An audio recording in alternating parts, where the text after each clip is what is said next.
clock is ticking down. In 5 minutes, you'll walk into a room full of people and you're supposed to be their leader. It's the first meeting of the semester or the year or whatever, and somehow you got elected to be in charge. And that felt pretty good at the time. But now reality is starting to set in.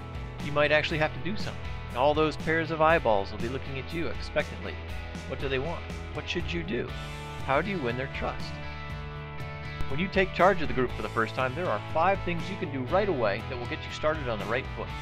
Position yourself as a leader, clarify duties and positions, establish communications, set the vision and goals, and get a quick win. So we're going to talk about how you can do each of these in a very short time. Along the way, I'll point out how each of the actions you take will increase the trust and confidence others have in you as their leader. Okay, here we go. Let's start by setting the scene. Of course, there's no one-size-fits-all scenario, but we'll keep it simple and attempt to make it something you can apply directly to whatever situation you're facing, whether it's at school, a local club, your church group, or your place of work. For today, we're going to assume you are relatively experienced and the team has been functioning fairly well, so there's nothing you need to fix right away. Let's say there are 10 to 12 members in the club and you meet weekly to do club-related stuff. Got the picture?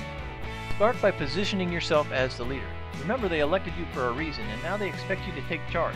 So let's not disappoint them. You should position yourself both physically and verbally. Start by making sure you have a meeting place available that is free from distractions. If your team is part of a larger group, maybe you're a subcommittee or something, see if you can physically relocate to a new place. Physically moving people is one way to immediately exert control and show that you're starting to take charge of the team. Next, organize where people sit.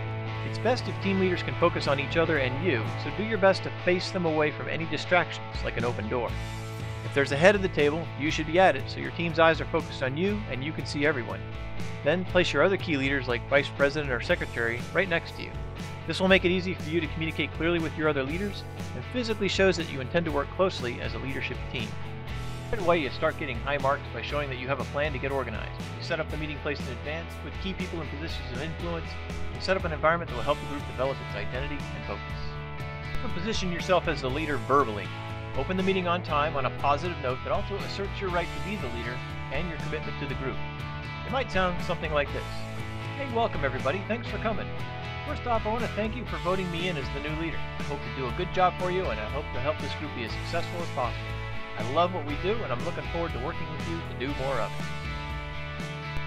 it. Okay, so you're off to a good start. You stated your commitment to the group's purpose, demonstrated your competence by starting on time, and pledged to serve the goals of the group. By making sure you have a good place to meet, organize how people sit in the room, and open the meeting on a strong, confident note, you've already taken the first positive steps towards taking control of your team and exerting the leadership that they expect from you. In the next several videos, I'll talk about more steps you can take to further earn the trust of your team as their leader from the very first time you meet. Be sure to check them out and start taking charge today.